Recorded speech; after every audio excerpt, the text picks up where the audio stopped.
afternoon and thank you for joining us on Future TV. I'm Linda Tamim and these are today's top stories.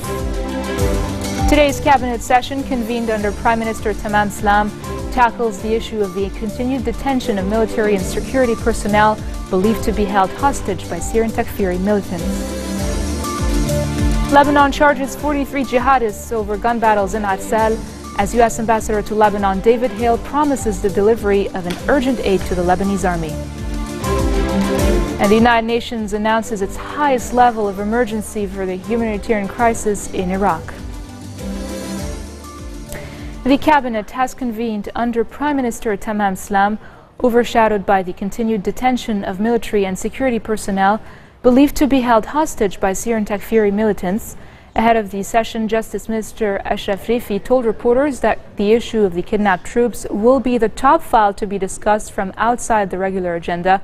Health Minister Wael Abu Faoud echoed Rifi's comment, saying the government's priority is to secure the release of the kidnapped soldiers, and noted that a certain move in that direction was underway.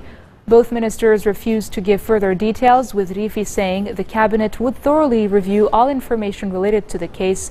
Also figuring high on the cabinet's agenda is the billion-dollar Saudi grant to beef up the army's equipment and capacities, and the issue of the new wage scale. Reports say the cabinet has re-endorsed Education Minister Ilyas Bousaab's decision to issue passing certificates to students who sat for official exams in light of the teachers' boycott of grading the tests. U.S. Ambassador to Lebanon, Mr. David Hale, says his country will deliver an urgent aid to the Lebanese army within the upcoming few weeks. Hale's remarks came following a meeting with Prime Minister Tamam Salam and Defense Minister Mr. Samir Muqbil ahead of the cabinet meeting this morning. Hale said the coming deliveries made in response to a request from Lebanon for emergency assistance will include munitions and ordnance of a defensive and offensive nature. It was just over a week ago that militants affiliated with the Islamic State of Iraq and the Levant and the Nusra Front attacked the Lebanese armed forces and the internal security forces in the vicinity of Arsal, killing soldiers and innocent residents, kidnapping security personnel, and forcing many families to flee the area.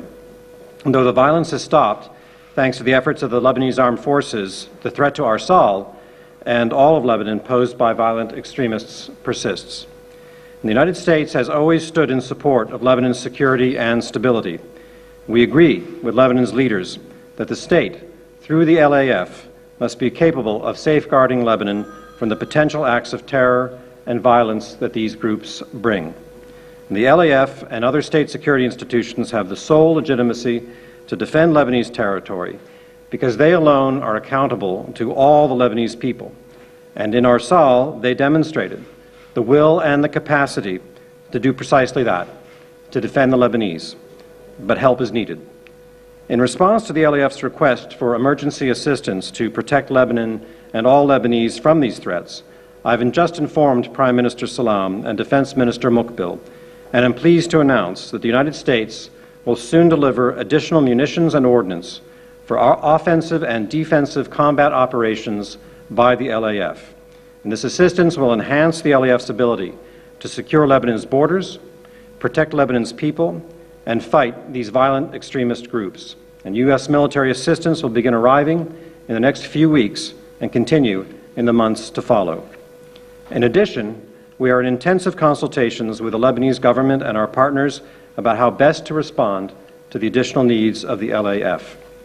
Now, our deliveries are part of a long-standing U.S.-Lebanese military partnership. U.S. assistance has exceeded $1 billion since 2006. And since just last October, the United States has provided more than $120 million worth of training and equipment to the LAF to strengthen its role as the sole legitimate defender of Lebanon's sovereignty. And we will add to that number in the coming months, providing urgent assistance as well as long-term capabilities that will enable the government of Lebanon to implement UN Security Council Resolutions 1559 and 1701. We're proud to be a strong partner of the Lebanese armed forces and internal security forces, and we continue to stand with Lebanon and with the LAF and the ISF as they protect the country from the spillover of violence from Syria. Lebanon has charged 43 jihadists, including Islamist militant commander Imad Jum'a, over gun battles with the Lebanese army in the border town of Arsal. The charges were brought against the suspects by military prosecutor Sa'ir, who accused them of carrying out terrorist attacks, attacking the Lebanese army in Arsal and killing and kidnapping soldiers and policemen. A judicial source says the men charged were commanders in jihadist rebel groups fighting in Syria, including Nusra Front, the Islamic State of Iraq, and the Levant and the Farouk Brigade. Only 10 of the suspects were in custody, while the others, including 4 Lebanese and 29 Syrians, remain at large. They face the death penalty if convicted. Sa'ir referred the suspects to investigative judge Riyad Abu Ghaida for interrogation. Electricité du Liban Director General Kamal El-Hayek says EDL is not a barn, denying that the law allowed all contract workers to become full-time employees after rising protests against the firm. During a press conference he held at the Zouk power plant north of Beirut, El-Hayek said the law gave full authority to the EDL to decide on its needs for full-time employees. El-Hayek stressed that all members of the EDL board of directors decided that the company needs only an additional 897 employees out of 2,000 workers. El-Hayek denied that the law allows all workers to participate in exams to become full-timers. The contract workers closed the institution on Wednesday and went on an open-ended strike after accusing the company's directorate and Lebanese authorities of manipulating the law, which was adopted by Parliament in April. The workers have erected tents at the company's headquarters in Beirut's Mar Mikhail area and several of its branches, and closed its doors to stop any employee from going in. But El-Hayek warned that power supplies will be disrupted if the protest continues. 4 people have been wounded when part of an under-construction bridge collapsed in the southern region of Tyre.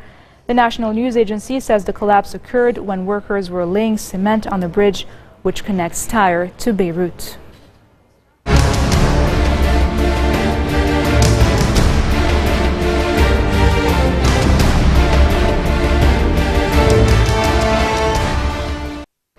A renewed truce between Israel and Hamas appears to be holding despite a shaky start after both sides agreed to give Egyptian broker talks more time to try to end the Gaza war. The Israeli military said fighters in Gaza breached the truce and fired 8 rockets at Israel, and that in response, aircraft targeted multiple rocket launchers and terrorist sites across the enclave. Hamas official Izzat Rashik denied the Palestinians had breached the truce and denounced Israel's airstrikes as a violation of the calm. No casualties were reported in any of the incidents, and hostilities had ended by dawn. A halt in more than a month of fighting, in which 1,945 Palestinians and 67 Israelis have been killed, had been set to expire at midnight on Wednesday. At the last minute, the Palestinians announced in Cairo that the truce was extended by another 5 days for the sides to work out a long-term ceasefire mediated by Egypt. Hamas and its allies want an end to the Israeli and Egyptian blockade on Gaza, but Israel and Egypt harbor deep security concerns about Hamas, complicating any deal on easing border restrictions. An AP video journalist and a freelance Palestinian translator assisting him were killed in an ordnance explosion while working on an assignment about the aftermath of the recent war in the Gaza Strip. Italian journalists Simone Camilli and Ali Shehda Abu Afash died when ordnance left over from fighting between Israel and Islamist militants blew up as Gazan police engineers were working to neutralize it in the northern Gaza town of Beit Lahia. Police said 3 engineers were also killed, while 4 people, including AP photographer Hatem Moussa, were badly injured.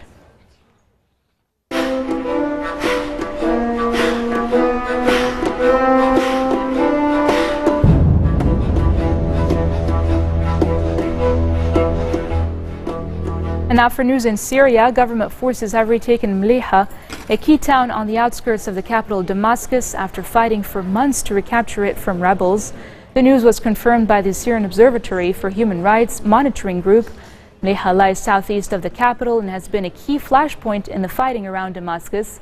Government troops, backed at times by fighters from Lebanon's Hezbollah, have been battling there since April. The area has been under siege for more than a year and under near constant bombardment by government forces. Mliha is strategic because it lies next to the key rebel bastion of eastern Ghouta, outside the capital, which the regime has also struggled to recapture. While the government retains firm control over Damascus, rebels have several rear bases around the city, from which they regularly launch rockets. Elsewhere in Syria, the observatories said Islamic State jihadists had beheaded at least 9 opposition fighters last night after seizing several northern villages. The extremist group, which has been battling over other Islamist moderate opposition groups in large parts of Syria, took control of 8 villages between the Turkish border and the northern Syrian city of Aleppo. And coming up next, Pope Francis kicks off a 5-day visit to South Korea. Stay tuned.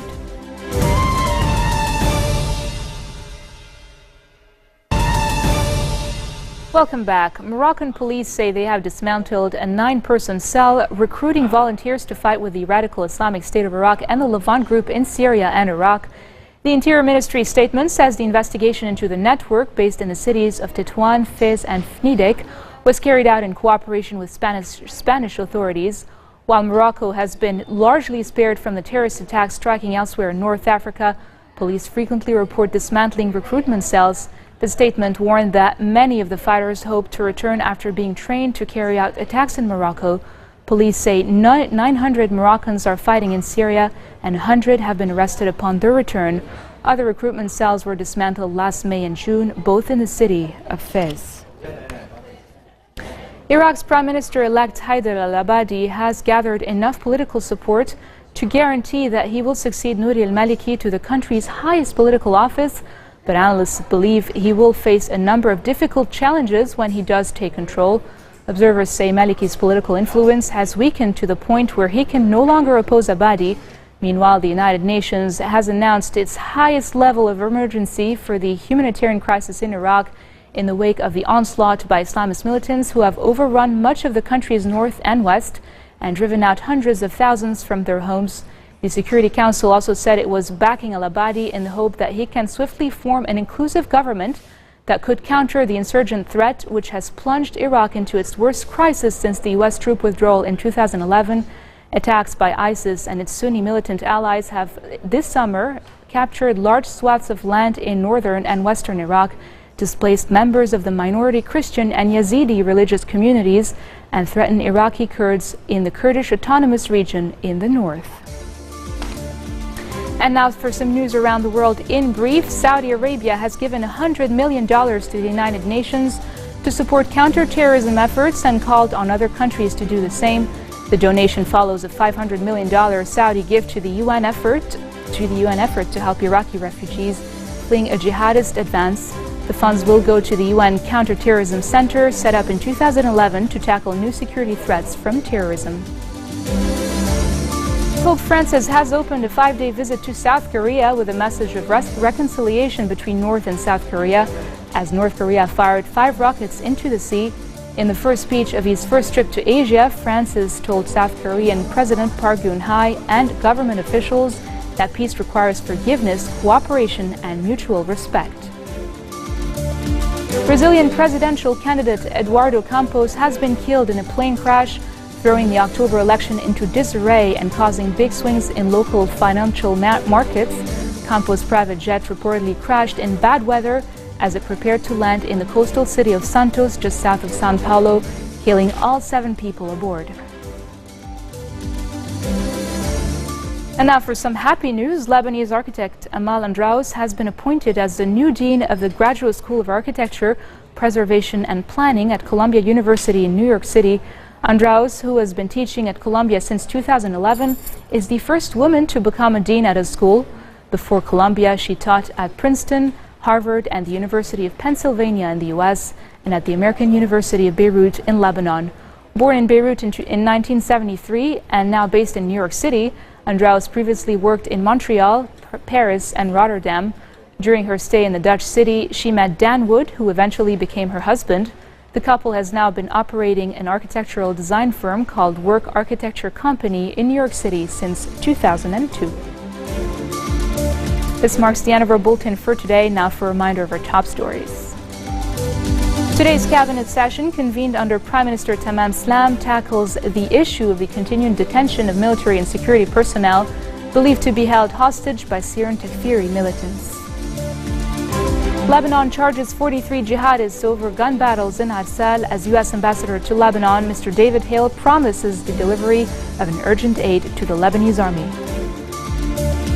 And the United Nations announces its highest level of emergency for the humanitarian crisis in Iraq. That's it for me and the news team here at Future Television. Catch Yumna Naufal tomorrow for more updates. Take care.